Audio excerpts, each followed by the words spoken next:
হরে কৃষ্ণ বন্ধুরা, সবাই কেমন আছে? আশা করি সবাই ভালো আছে। আজ তোমাদের সাথে একটা রেসিপি শেয়ার করব। নিরামিষ এই চচ্চড়ি রেসিপিটি শুকনো ভাত ও খিচুড়ি সব কিছুর সাথে জমে যায়। তো প্রথমে আমি সবজিগুলোকে লম্বা লম্বা করে কেটে নিয়েছি আলু, বেগুন এবং ডাঁটা।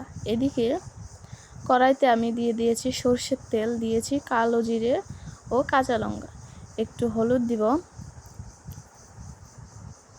এবার সবজিগুলোকে দিয়ে দিব। সবজিগুলো মজে যাওয়ার জন্য দিব একটু পরিমাণ মতো লবণ। এখন ভালোভাবে নাড়াচাড়া করব যাতে মশলাগুলো সবজির সাথে মিশে যায়। এবার ঢাকা দিয়ে দিব। তো ঢাকা খুলে দেখব সবজিগুলো মজে গিয়েছে। তো এবার আমি একটু ভালোভাবে নেড়েচেড়ে নামিয়ে নিব।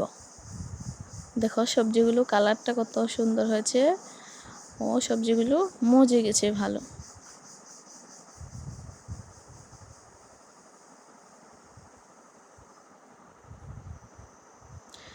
তো এবার আমি নামিয়ে নেব এবং নামিয়ে নিলেই তৈরি হয়ে গেল নিরামিষ শুকনো চচ্চড়ি।